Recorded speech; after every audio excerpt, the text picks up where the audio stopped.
Hi, Genki Call here with Divinion Fields for the week of October 30th, 2023. Oh, Halloween is tomorrow. It's awesome and sad. No more Halloween, Abby. Anyway, from now on, we no longer, since they changed things up and we don't have a world event every week, there's no longer any reason to look at the campaign, the lore. So from now on, every week, instead of reading off the tasks, which you're just going to complete anyway without looking at them, I'm going to start reading the lore. And so if you don't want to hear the lore, just skip over it. But right now I'm going to go back. I'm going to read the lore that we have missed, which is 2 entries, starting now. The Blood Elves of Gulvania knew about midnight. It was a city lost in time. Apparently, it would disappear for hundreds of years at a time, and when it would reappear, it was in a new location. They pointed us towards where it last appeared in the Mist of Scales. We searched high and low in the Mist of Scales, but could find no memory of midnight. Not surprising, as it was centuries ago. We resolved to travel to the only other place they knew it had appeared, the Drifting Sands. And, we've already done Drifting Sands, and now we're in Divinion Fields. So, wait, did I miss something? Let me just double check. Just want to make sure. I don't think I missed anything. Nope, I have not unlocked it yet, so I can't read you what that says. So, let's see. What are we going to do? Let's start with the shop. Head into resources, grab your spoils of war. This is one of the best values you can get for event keys. Every event key is a chance at a mythic. So go ahead and grab that. I do want to point out that there is a new weapon and a new troop in the Journey shop. You can only get them in the Journey shop right now. They are the Hippolyta, who is going to do damage to an enemy, then create 3 green gems boosted by Centaur allies. And it does feed back into herself, thank goodness, because she'd be useless otherwise. And she is a troop you must use in the Journey event if you're going to get those extra miles and help your guild finish off all of those lovely reward tiers. There are 16 of them, so definitely want to get those extra points. The other thing in here that is exclusive to this shop right now is the Verdant Reaper. This is going to do damage to an enemy boosted by green allies and centaur allies, and you're going to need to have all of the weapons at some point for your power levels, so I recommend getting it with your gems instead of with your diamonds. You can get this in the Soul Forge, but why would you want to spend diamonds when gems are so much easier to get? Alright, let's back out of that, and next we're going to go back in the shop. Weekly event, grab your Ogre Tar. This guy is going to destroy a random row. Oh gosh, deal damage to an enemy, inflict 1 to 3 random status effects. So he's pretty, he's not great. Reduce damage from skulls by 25%, so you can throw him up at the front of the team, and he does do double skull damage versus stunned enemies, which is great if you are using Elementalist or, something that stuns all of the enemies.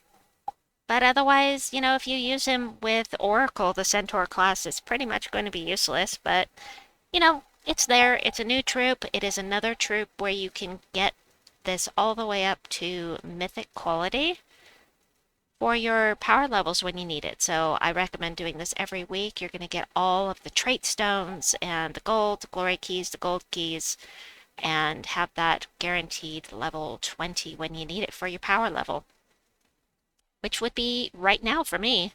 Well, the traits, but still. Let's go ahead and look at the troops that you can get here. I will only go over the most notable of these. So we have 3 different mythics available. We've got the Astral Mother, who will remove gems of a chosen color. She just removes them. You don't get anything from it, no mana. Except you will deny that color to your enemy. You do get a boost of the true scatter damage. Each gem you remove will give you an additional 5 true scatter damage. She's not that strong. Queen Bee is stronger than her, and that's been said since she came out, but she's got cool artwork, and she's a centaur. She does have a 40% chance to give Reflect to a random ally at the start of the turn, and she is impervious. Those are both good traits. Yeah, Reflect isn't amazing. However, If you do an insta-kill, say you have a class that has, let me show you. Hold on. Class. We're just gonna go, well, Orb Weaver would have worked, but assassin class. So if you have a class that's going to 10% chance to assassinate the last enemy when I deal skull damage, and they have reflect, you will die. It will reflect the insta-kill. Same with, I didn't mean to do that. Raising Shadows, 7% chance to assassinate. If this takes place on a character with reflect, your hero will die. So it's a weird effect. It can be very useful and it can not be very useful. But anyway, base rarity. Next we have Sagittarian. Does true damage to an enemy, then steals either 10 life or 20 life or 20 armor from the enemy. So it's the true damage that really matters here. You know, he gets himself a little buff. You don't know what it's going to be. You may get some extra damage with that magic that you're stealing. I don't like the either or stuff, but we do have a definitive, and that is he's going to do a nice little chunk of true damage. He also gives 2 magic to all yellow allies when matching yellow gems and starts a light storm at the start of battle. Next we have the World Breaker, who is a pretty good tank, kind of. He does do damage to all enemies. He explodes a bunch of gems on the board straight up. Even if he's webbed, he's going to explode 18 gems. Um, the only thing that is affected by webbing is this purple number, which will be greatly reduced. It'll be next to nothing. But damage to all enemies, he explodes things, he's immune to devour, he reflects skull damage if you stick him up front. He does have a 30 mana cost, which is really high, but he gives 5 to a random skill on 4+ gem matches. I don't necessarily recommend putting this guy up front for the skull damage reflect, but he could be useful. It's just that 30 mana cost that's the problem here. Now, Artema is a troop I really, really like. She explodes a row, does damage to the 2 weakest enemies boosted by ally centaurs, and what I like about her, she's got a 40% chance to dodge skull damage and a 50% chance to ignore armor with skull damage, meaning she has a 50-50 chance to do true damage with skulls. I do like running her in the first position, personally. I don't adore this troop because she only hits 2 enemies and you don't get to choose who they are, but I do enjoy the troop when I'm running with centaurs. Oniros is significant because he's going to drain mana from all enemies unless they're immune to mana drain, of course. He's going to fairy fire and burn them. He'll summon if you have some empty spots. The fairy fire is really powerful. You can see right here it will do a 50% extra damage with spells. That's what the fairy fire does. So if you're running with a team that is spell heavy, you can kill them much more quickly if you have them fairy fired. Is this the best way to do it? No, but he does also drain mana, so that makes him better. He has a chance to create a 2x wild card every time you match 4+ gems and eliminate 1 magic from all enemies when an ally casts a spell. I mean, if you have a really long battle, that would be helpful. Centurigon is the bomb. I love this troop. If you don't have him yet, I highly recommend spending some of your event keys trying to get him because he is amazing.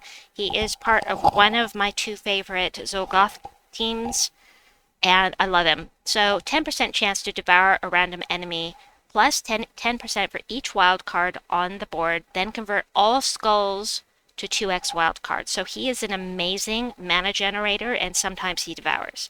Don't count on him for the devour, you won't love him as much, but as far as mana gen goes, it is so satisfying when he actually devours something. It's beautiful.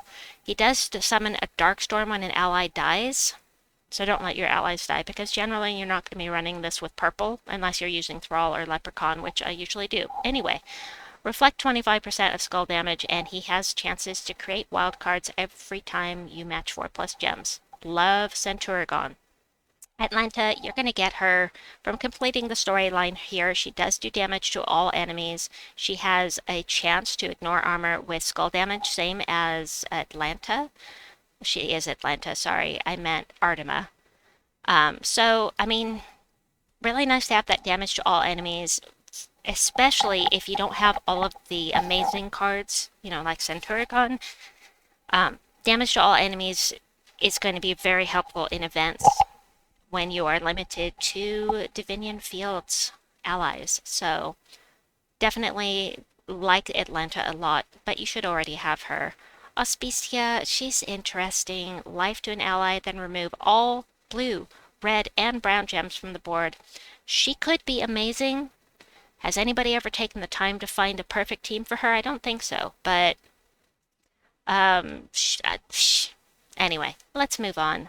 Other really good troops, Ragnagord and Herdmaster are both really, really good mana generators. Ragnagord is going to explode gems of any color you choose, which, he's got a little bit of a higher mana cost than Herdmaster, but you can choose any gem color. So he's really good at mana gen. He also starts battles with 50% mana. And then Herdmaster explodes yellow gems and cleanses all allies. And the cleanse is very nice. It's specifically yellow gems, but he also has the cleanse on there, and he gets bonus yellow mana from yellow gem matches for the team. So you match 3, you'll actually get 4, and so on and so forth.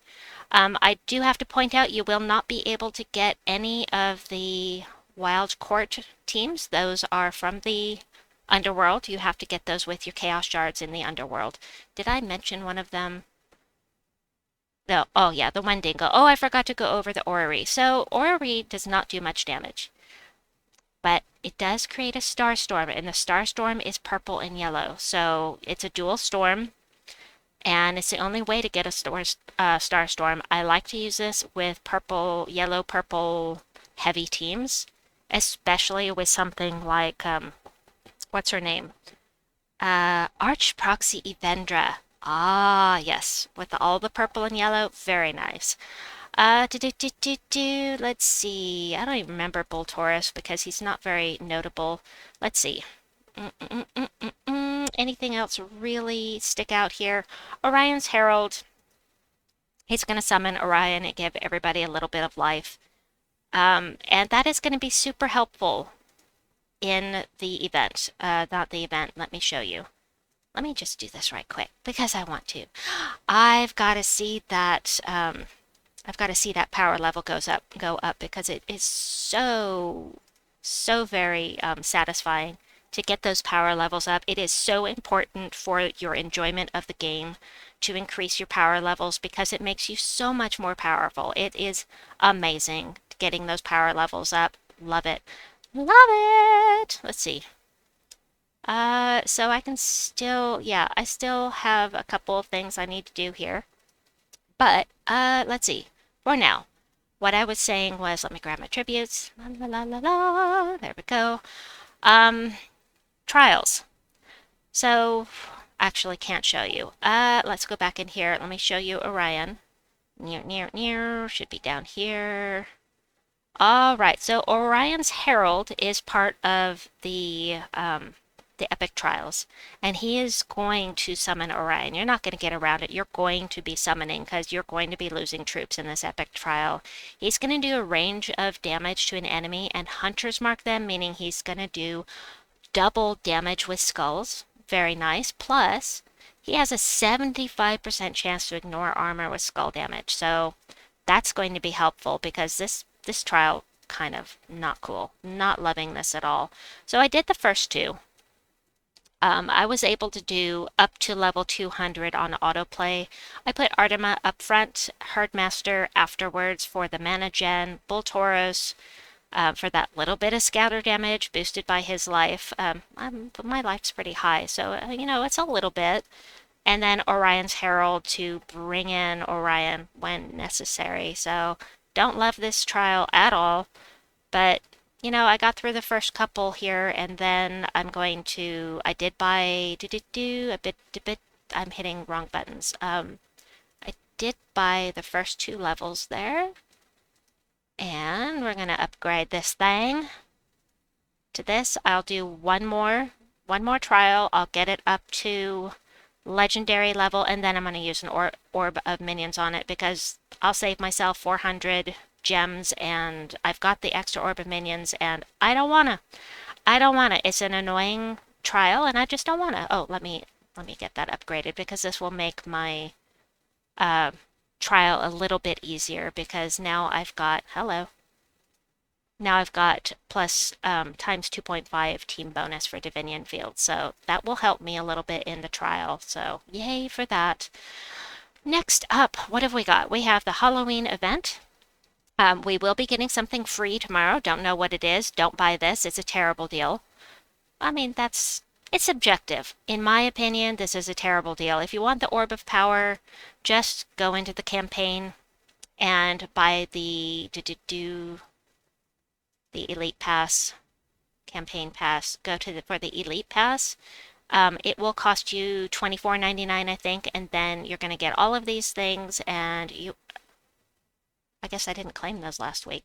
Then you'll get this extra stuff here after Chronos. You'll get all of this stuff, all of this, and that, and the Power Orb for $25 instead of $50. So you won't get as many gems, but you know, it's what it's worth to you. That's what matters. Is it worth it to you?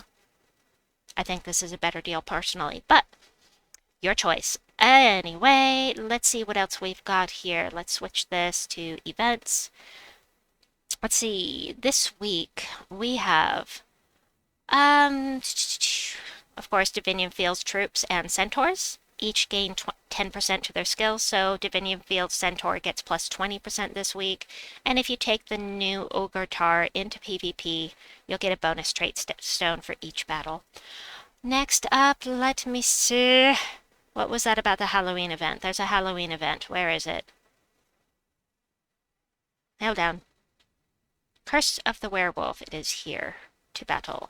You probably get to this through this menu, or you can go into games here, and we've got this. Oh, that's so pretty. I love this artwork. So, if you were playing the game last year, you already have all of the things, except for Bloodfang. Wait, Bloodfang is new. Bloodfang is new. Everything else, oh, and this is new, but the armor is the same. So I get to skip on the armor. I'm going to go straight for Bloodfang, then I'm going to start working on the pet, and as you probably guessed, I haven't even looked at teams to bring in here, but anyway, let's see what else we have. Games. So tomorrow we should have Wild Court for the Faction Assault. And then Wednesday we have Falabella. On Thursday we have Oracle Class Trial. And then for this weekend we have Bounty yet again. It does not seem like it's been that long, but another Bounty event coming up. So there is that. Let me see. Is there anything else? So here's Journey. What's this event? Okay, so you can get to it from the main menu. That is nice to know. But of course I have to have the new legendary, the new pet, and the golden new pet. Just remember that once you sell out of these, you'll be able to get the golden Moon Boy. It's Moon Boy. That's so funny. But, you know, if you were here last year, you don't have to spend any of the currency on the armor. And if you weren't here, then you get a chance to get this. So, very cool there. I think that's everything. I hope I haven't forgotten anything. Oh my gosh, I did forget something. Okay, let me get it pulled up for you. Give me just a second. This weekend we have Mythic Friday. I forgot for just a second. Well, okay, for a few minutes. Salamandria is coming out this Friday. You will be able to get her with any kind of key except for except for gold keys, and the other one is gold keys and event keys. She will not be available for those, but here's what she does. Explode all burning gems. Great. She does create 2 burning gems whenever you match 4+ gems. Explode all burning gems. Deal magic times 1.5 plus 2. True damage to the first 2 enemies boosted by burning gems destroyed. Every burning gem is an additional 5 true damage to each enemy. And she is immune to burning and fairy fire. You get bonus red mana from red gem matches. She does use red, purple, and brown. And, you know, she has the ability to create burning gems. I don't love it. Oh no, look what it says. It burns when I PvP. Oh god, that's so terrible. Sorry. Anyway, she might be good with.